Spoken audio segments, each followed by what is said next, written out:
Mais gloire à Dieu. Amen. Déjà, je me disais, Seigneur, dans mon cœur, je demanderai une chose ce soir, c'est que ton amour puisse se faire sentir ce soir.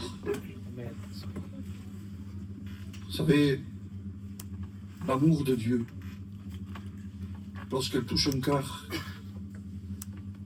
eh bien, plus rien n'est pareil. Oui, amen. Quand son amour touche une vie, nous sentons tout son amour, alors tout se métamorphose. Tu peux rentrer là enchaîné. Tu peux rentrer là emprisonné, dur comme une pierre. Si l'amour de Dieu te touche, tu tombes à genoux. Amen. Texte de la parole de Dieu qui le dit, c'est vrai, on pourrait avoir tout si on n'a pas l'amour. L'amour a permis que ce soir tu sois là. Car Dieu a tant aimé. Ce qui est magnifique dans ce texte, c'est que c'est le temps d'aimer. C'est-à-dire beaucoup. Et il l'a prouvé. Il l'a prouvé parce que lorsqu'il meurt sur la croix, agonisant pour toi, il aurait pu encore, je ne sais pas, au moment donné, dire j'en ai marre, je voudrais arrêter. Mais il a continué. Il a continué. Qu'est-ce que c'est qui a permis de continuer? C'est quoi? C'est une force quelconque? Non, parce qu'il était humain. Mais tout en étant humain, il était amour. Et toute la force qu'il a pu avoir, c'est parce qu'il t'aime. Toute la force qui a pu arriver jusqu'à la fin, jusqu'à ce qu'il a pu dire, Père, tout est accompli. Ça a été à cause qu'il t'aime. Et il t'a tant aimé qu'il a donné. Qu'est-ce qu'il a donné? C'est le plus cher. C'est le plus grand, c'était son fils. Mais il fallait quelque chose de pur. Il fallait quelque chose de précieux. Il n'y avait rien qui pouvait te racheter, rien du tout. Le péché avec toi était tellement collé comme le café avec le lait, indéliable. Vous avez essayé, vous, d'enlever le café avec le lait? Essayez, c'est impossible. Mais le péché est comme ça dans le cœur de l'homme. Il est né pécheur. Donc il fallait quelque chose de puissant. Et ce qui a pu permettre que tu puisses être là ce soir, que tu puisses entendre la bonne nouvelle, c'est qu'un jour, entre ciel et terre, il y a eu un sacrifice tellement puissant, tellement pur, tellement véritable, qu'il a permis, qu'il a pu te sortir des griffes du péché, des griffes de Satan, et que ce sacrifice parfait, mais en ayant ce sacrifice parfait, il a fallu un amour parfait. Parce que si l'amour était limité, au moment donné, blam, il aurait lâché prise. Mais tellement qu'il t'aimait, pendant qu'il était à Gethsémane, pendant qu'on le fouettait, pendant qu'il marchait jusqu'à Golgotha, il y avait certainement ton visage qui lui venait. Il avait certainement les foyers qui lui venaient dans son visage. Il y avait certainement le chaos de l'humanité qui lui venait dans son visage, qui lui permettait de continuer. Dire non, je ne vais pas permettre que le diable brise les foyers. Non, je ne vais pas permettre que le diable brise la ville d'Arles. Non, je ne vais pas permettre que le diable fasse du mal dans les foyers. Je vais continuer. Et c'est ce qu'il a fait. Il a continué. Il a permis que son sang coule, ruisselle tout le long de son corps, pour que chaque péché que tu aies fait, qui que tu sois, quoi que tu aies fait, si tu viens face à son amour, face à la croix, j'aimerais te dire que tu vas comprendre qu'il n'y a plus de condamnation. Parce que ce sang peut être tellement fort sur toi, que tu vas comprendre que tu peux repartir d'ici, métamorphosé, libre, d'un cœur tortueux par-dessus tout, parce que c'est le cœur de l'homme. Il va faire de toi un cœur nouveau, de l'esprit nouveau. Les choses anciennes seront passées, et voici, la Bible déclare, toutes choses deviennent nouvelles. Amen. Il y a un texte dans la parole de Dieu qui est très simple, qui m'a fait du bien. Et j'aimerais le partager au peuple de Dieu. Si vous saviez ce que signifie « Je prends plaisir à la miséricorde », c'est-à-dire que Dieu prend plaisir à te pardonner. Dieu, amen. Il prend plaisir lorsque tu as péché. Comme un père avec un fils qui ne supporte pas que son fils, malgré le mal qu'il a fait, qu'il soit là, par terre. Ah, Jésus. Lui, ce qu'il veut, c'est te relever. Lui, ce qu'il veut, c'est te métamorphoser. Il dit qu'il prend ton péché, il le jette au fond de la mer et il ne s'en souvient plus. Et ça encore, qu'est-ce que c'est? C'est quoi? C'est encore l'amour de Dieu pour toi. C'est encore tout ce que Dieu veut faire de toi. Quand on peut rentrer ici et on se dit, Seigneur, j'ai trop péché. Je suis allé trop loin dans le péché, je ne peux pas. J'aimerais te dire ce soir que cette pensée, c'est une pensée qui vient du diable. Parce que Christ a payé pour toi. Le salut qui t'a acquis est un salut éternel. Comme un amour éternel. Et cet amour ce soir voudrait se révéler dans ton cœur. Il voudrait que tu comprennes que ce n'est pas dans un effort, que ce n'est pas dans une capacité quelconque, mais que c'est dans la foi. En la foi, en comprenant cet amour du Père pour toi. Cet amour que, si tu comprendrais de quelle façon il t'aime et qui prend plaisir à te pardonner. Amen.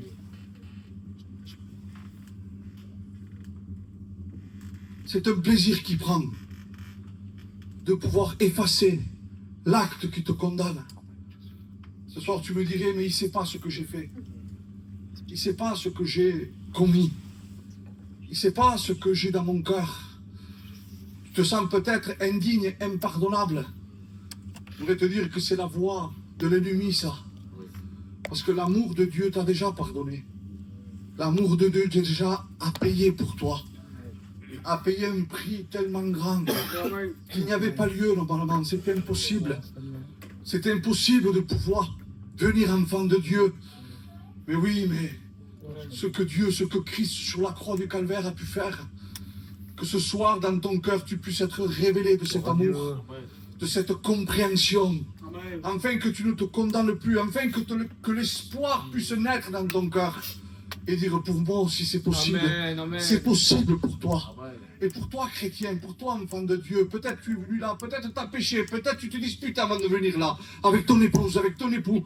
J'aimerais te dire ce soir qu'il prend plaisir à la miséricorde.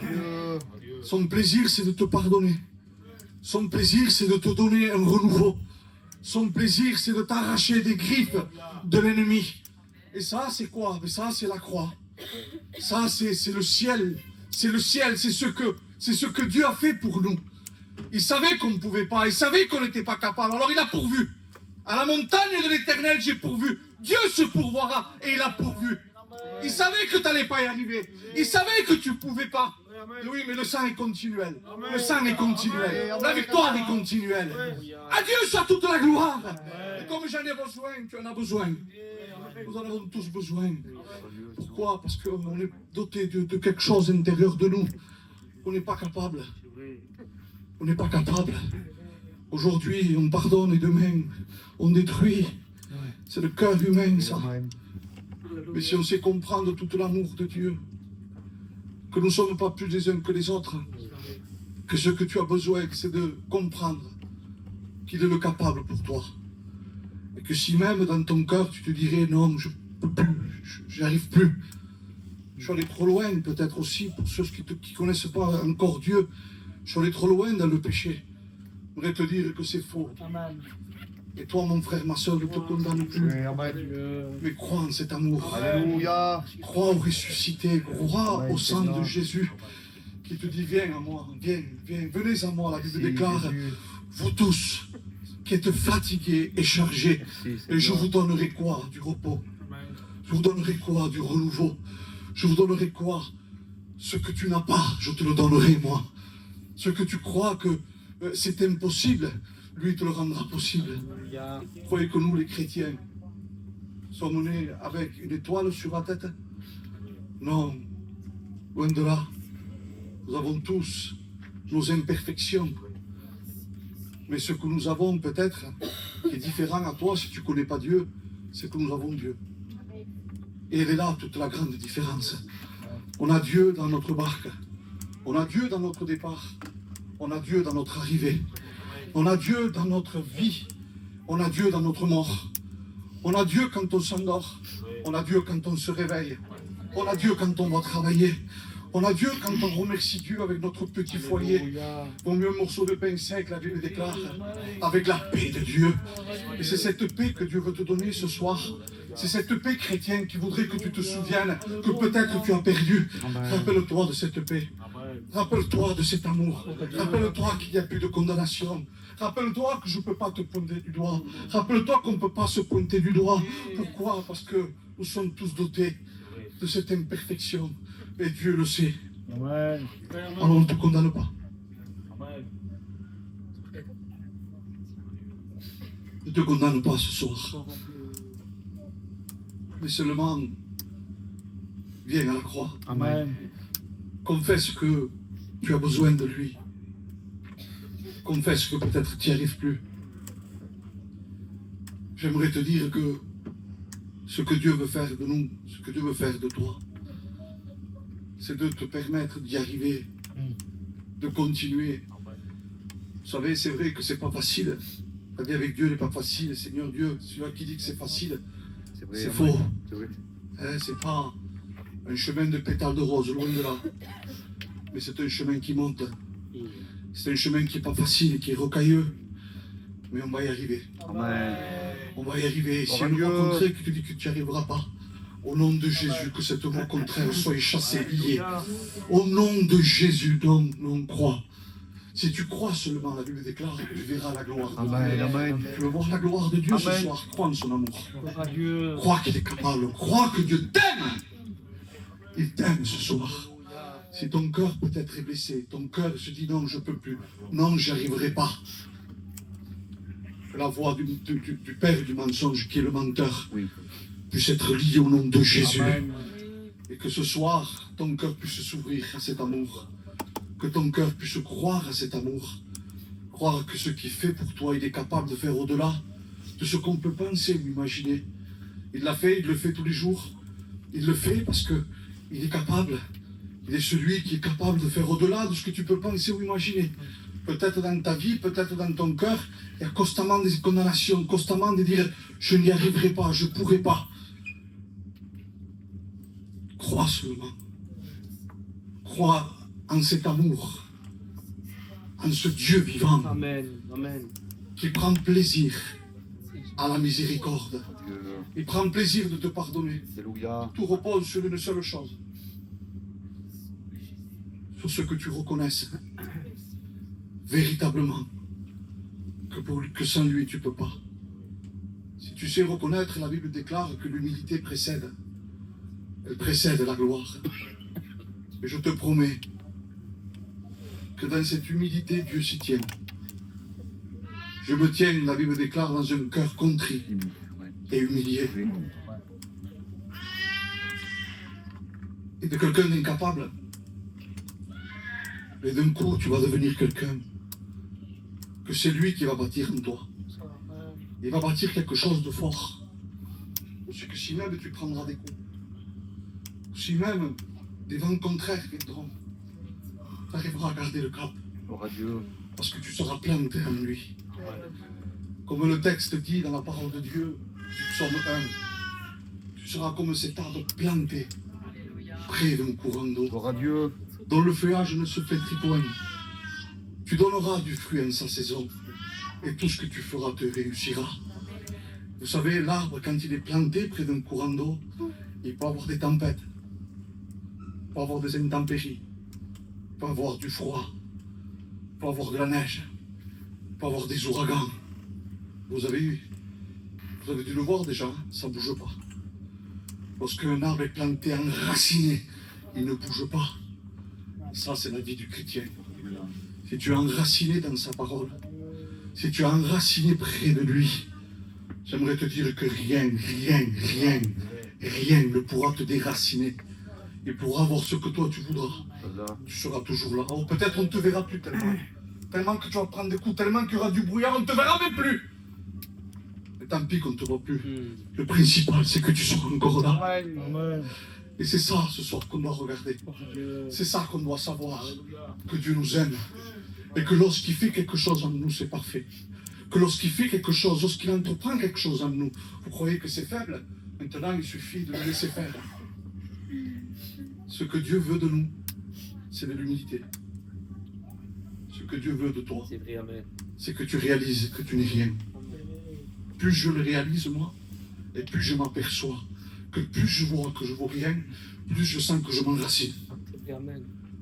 Mon extérieur meurt, mais mon intérieur prend plus de vie. Et c'est ça qui change toute la donne aux yeux de Dieu, ce que Dieu aime. Oh Dieu, ce que je veux, c'est que la vérité soit au fond de ton cœur. Et la vérité au fond de ton cœur, c'est que tu reconnaisses que sans lui, tu ne peux pas. Que tu reconnaisses que tu es imparfait, tu es imparfaite, je le suis. Et la grâce de Dieu fait que pour ceux qui ont un cœur vrai, un cœur pur, un cœur droit, le sang de Jésus sera constamment là. Et il prend plaisir. C'est un plaisir qu'il prend. Je ne sais pas si vous êtes imaginé des fois. Il y a des plaisirs. Tu viens d'acheter un véhicule qui te coûte 50 000 €. Tu prends un plaisir énorme. Eh bien, ce plaisir-là, Dieu le prend pour te pardonner. La Bible déclare qu'il prend plaisir à nous pardonner. Tu me diras, mais je ne peux pas, je pense que j'y arriverai pas. J'aimerais te dire que si même tu as péché, que si même tu es emprisonné, que tu n'y arrives plus, on voudrait te dire que le sang de Jésus te purifie. Et il est toujours efficace. Et qu'est-ce que ça fait, le sang de Jésus? C'est que même dans ton imperfection, tu peux continuer. Il suffit de ne pas vouloir de l'imperfection. Il suffit de ne pas supporter. Celui qui veut me suivre, la Bible déclare, qu'il se charge de sa croix et qu'il s'haïsse lui-même. Si ton imperfection t'amène à taillir, gloire à Dieu. Le sang de Jésus a fait un effet que même maintenant dans ton imperfection, Dieu peut se glorifier. Parce que le but de Dieu, tu sais qu'est-ce que c'est? C'est que tu sois plus un orgueilleux. C'est que je sois plus un orgueilleux. Si ton imperfection te ramène à te dire, Seigneur, je ne suis pas plus que mes frères, et que tu arrives à avoir tes frères au-dessus de toi, alors là, ton imperfection, je dirais victoire. Je ne dis pas qu'il faut pécher, loin de là. Mais, vous savez, l'ange, à cause de trop de perfection, aujourd'hui, on en subit encore les conséquences. C'est vrai. Adam, parce qu'il a voulu être comme Dieu aussi, on en subit encore les conséquences. Et j'ai l'impression qu'au travers de la croix, le Saint-Esprit a voulu laisser un peu d'imperfection, dire comme ça, ils vont plus refaire la même chose. Je ne dis pas qu'il faut pécher, loin de là. Mais on dirait que le Saint-Esprit a voulu laisser, pour qu'on se rappelle la laideur de ce que nous sommes constamment. Pour ne pas qu'on croie qu'on est au-dessus de quelconque. Nous sommes au-dessus de rien. Celui qui est au-dessus, c'est lui. Il est la tête, nous sommes le corps. Et si Dieu permet qu'on continue, c'est à cause du sang. Et si à ton imperfection, que ton imperfection te ramène à t'humilier, que ton imperfection te ramène à te dire je vaux rien, que ton imperfection, ton caractère te dise ça me ramène à je ne suis pas plus que mon frère, je ne suis pas plus que ma soeur. Alors là, il n'y a plus de condamnation. Amen. Pour ceux qui sont en Jésus-Christ, le but de Dieu, le but central de Dieu, c'est de me rendre humble. C'est que je puisse être abordable. Mais les coups de la vie, parfois, on prend des coups, et ça permet de pouvoir voir qui nous sommes, qui parfois, on est intérieurement, qu'on ne pense pas, qu'on ne croit pas. Mais les problèmes de la vie, parfois, t'ouvrent les yeux et te permet. Mais ne te condamne pas. Nous ne condamnons pas. Bien au contraire, que ça serve à la gloire de Dieu, pour un but, pour que nous puissions toujours être dans cette humilité Alléluia. et de se rappeler qu'il prend plaisir à la miséricorde, il prend plaisir à te pardonner, il prend plaisir à ce que quand tu tombes, il te relève. 7 fois le juste tombe, 7 fois je le relève. Et combien de fois tu vas tomber? Combien de fois ça va nous arriver de mettre un genou à terre? Oui, mais si tu mets un genou à terre et que tu te relèves, ça voudra dire que tu es un guerrier, que tu es une guerrière. Maintenant, quand tu prends un coup, si tu restes par terre, ça veut dire que tu es un lâche. Non, un guerrier, c'est celui qui prend des coups, il en prend. C'est vrai qu'il en prend. Mais il se relève, il va au combat encore. Et c'est celui-là le véritable guerrier. Ce n'est pas celui-là qui reste par terre et qui se dit non, c'est fini, je reste là. Celui-là, ça veut dire qui jette l'éponge. Mais celui qui veut continuer, qui se dit non, je veux continuer, malgré les coups que je prends. Alors là, le sang de Jésus sera constamment sur lui. Amen. Et la vie de l'esprit continuera, malgré le pied à terre, malgré le genou par terre. Dieu permettra que tu continueras, mon frère, ma soeur. Je voudrais qu'on incline nos fronts.